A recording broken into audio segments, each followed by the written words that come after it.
Hi everybody, it's Miss Rossi. Today we're going to be finishing our abstract pictures from a couple of weeks ago. What you'll be needing today is your paper that you started drawing all of your different circles and your two lines on. We're also going to be needing some watercolor paints, a paintbrush, and a cup of water. If you don't have watercolor paints at home, you can use any other material to color in your picture.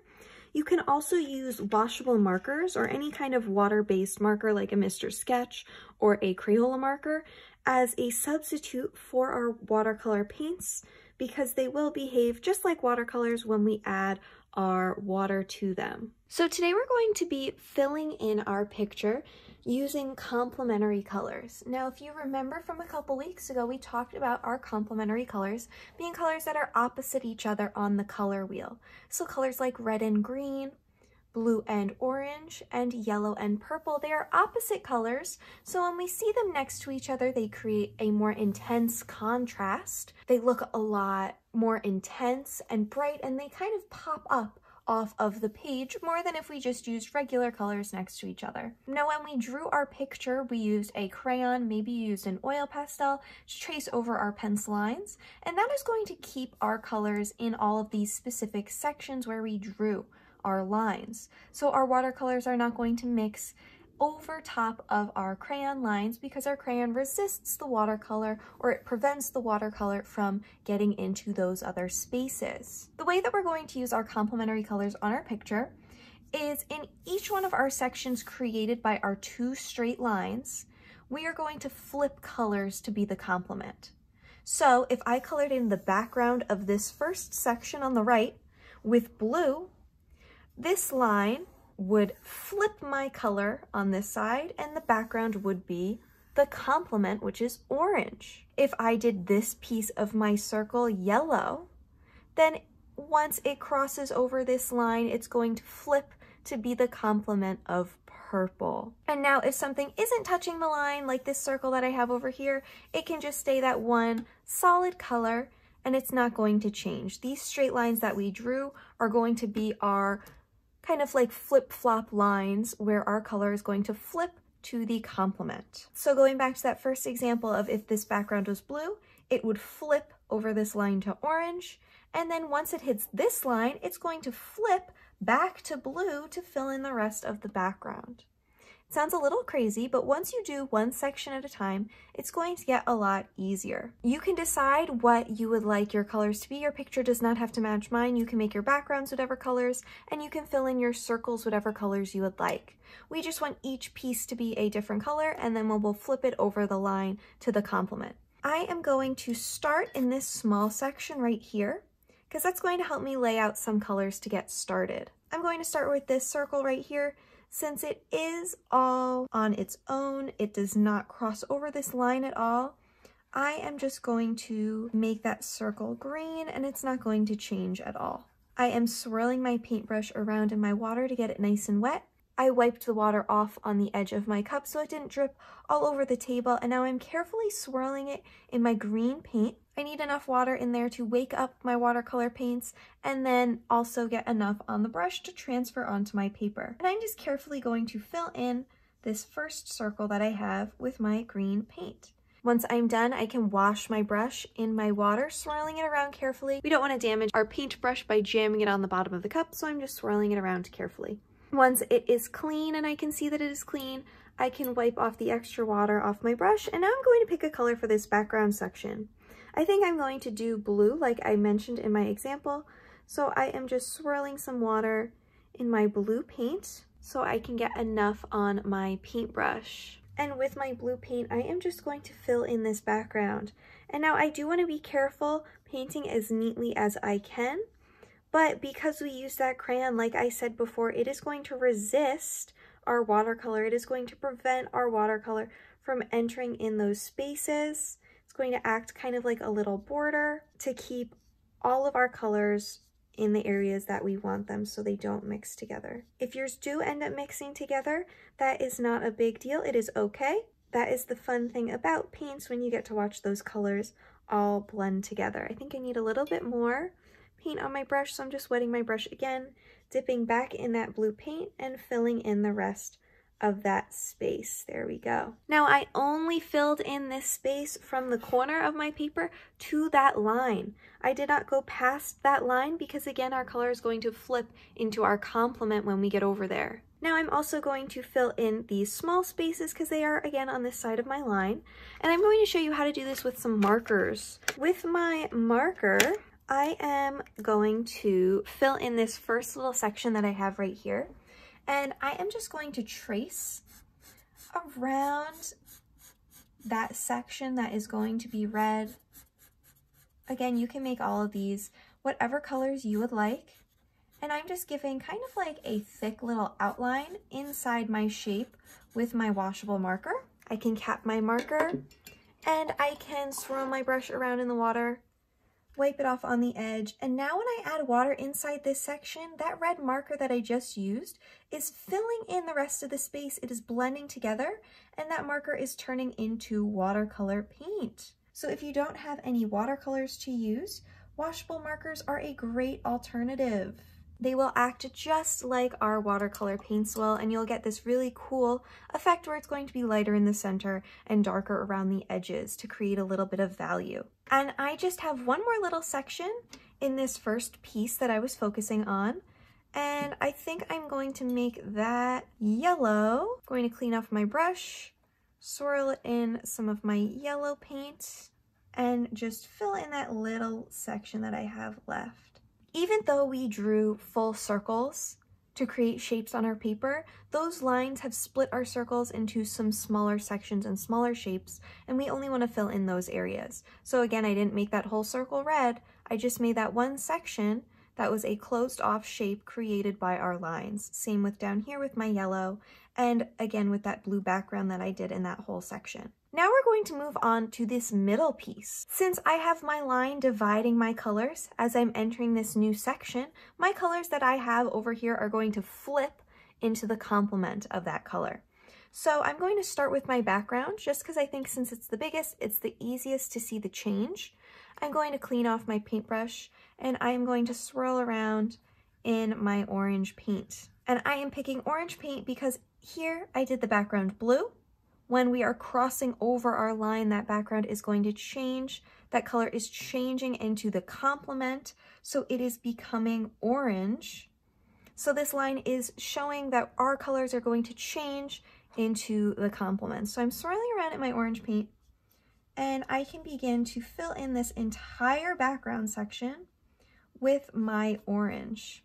So very carefully, I'm just going to go around all of my circle shapes that I drew, and I am only going to bring this orange up to this next line on that side, because once we jump over this line again, our orange is going to switch back to our blue because again we are jumping back to the complementary color. If you're using markers instead of watercolor, you are doing the same thing where you are flipping to the complementary color of your original background to fill in our new section. And again, you can do it the same way I did that little red section there where I colored it in with my marker first, and then I added water on top to create the same kind of watercolor paint effect. Now I can start to move on to my circles. So the first one I'm going to do is this bottom one, and we saw we made this circle originally yellow in our first section.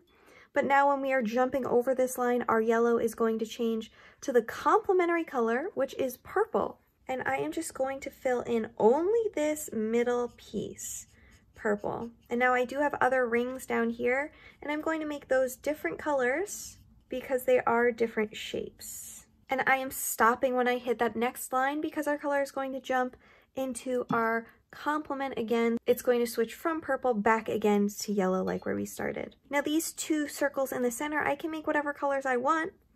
I think I will make this one blue since there is no piece on the other side. Over there, I can just start by making it whatever color I want, but when I switch over to this side, it's going to be the complement of that blue. So I'm just keeping that in mind. And then I think I am going to make the center of that one green. So I washed my paintbrush again, and I'm just filling in that little centerpiece green. Again, I could make this one whatever color I want because there's nothing to base it off of. In this section, it was a completely new shape, but once I go into our last section there, it's going to switch back to red for that tiny little section that I have left. Okay, now I'm going to go up to this circle, and since we already started painting this circle red, once we jump over that line into our new space, it's going to switch from red to the complement of red, which is green. So I'm going to fill in the rest of this circle with my green paint. And now there is that smaller circle inside this circle.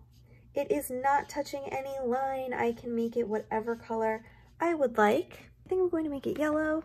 Now I can move on towards the top of my page. So all of these circles that I have left, I didn't have any starting colors like I did down here where I had that red and that yellow to start with. So these I can make any colors I would like. They aren't touching either of our straight lines. Now with these, I can make them any color I want to start with, and then once I jump over that line, they're going to switch to the complement. But as of right now, it does not matter what color I make these sections. If your circle is not touching those lines, you can go ahead and use whatever colors you would like.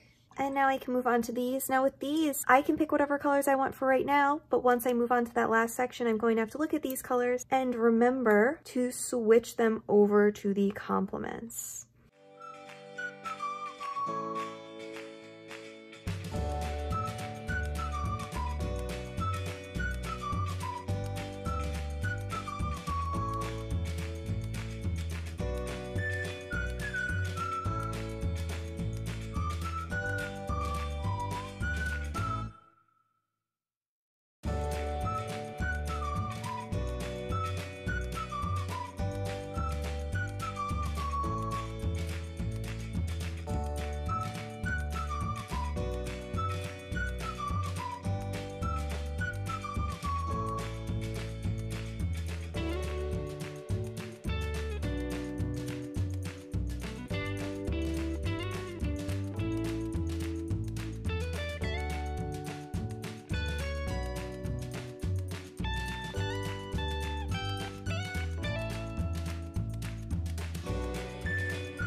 Now we're going to move on to the last section on our paper.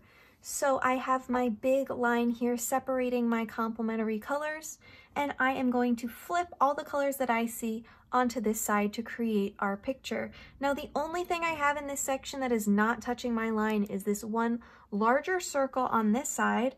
I am just going to use that pinkish red color to fill it in. You can use any colors, again, to fill in any shapes that are not touching your line. Now I am going to again start with the background. It is the biggest space. It's the easiest for me to spot right now to see the color change. And my background in this section was orange. This line is going to flip it back to blue like when we started. So I'm dipping in my blue paint and I am just going to fill in the entire background from this line all the way to the edge of my paper with my blue paint. And that is that blue background all finished. I'm going to start with this bottom circle section that I have down here. Going from the middle out, I see that I started with green in that circle. I'm going to take my red marker and do that little piece that is left. I filled it in with my marker there, and I am just going to dab a little bit of water so it can blend out a little bit like my other sections have done. Now the next section that I have blue over the line on the left, so that is going to switch to the complement of orange. So I am washing my paintbrush, swirling in my orange paint, and I'm just going to fill in this little section there with my orange. And lastly, this bigger section on this side, it is purple. So on this side, we are filling it in again with the complement of purple. So it is going to be yellow. Okay, I'm going to move up to this smaller section that I have in the middle there. That center piece I did orange, so I am going to do it blue. Next, it is going to switch to red because I have green on the left. Crossing over on that side, we are going to get some red. And that last section, again, I have purple over here when it jumps over this line. onto this side, it is becoming yellow. Now we're moving on to our final section of our picture. We're almost done. I'm going to start with this teeny tiny ring I have around the outside.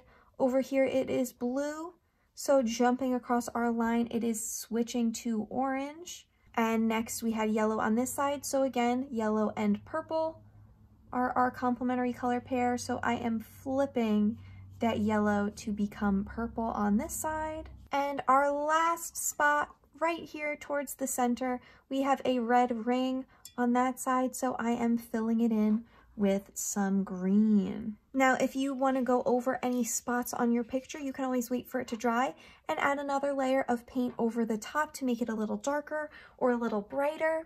If you want to add more marker on there to make it easier to see, maybe your marker section didn't come out as bright as you want it, you can again wait for that to dry, add more marker on top, and then some more water. This is what my picture looks like all finished. So I have my different sections of my abstract picture split by these two lines where our colors are flipping to their complements. So your picture is going to look a little bit different than mine, but wherever you have your lines, your colors should flip to the complements of those colors. When you're finished with your picture, you can let it dry and take a picture of it and upload it on my Canvas page.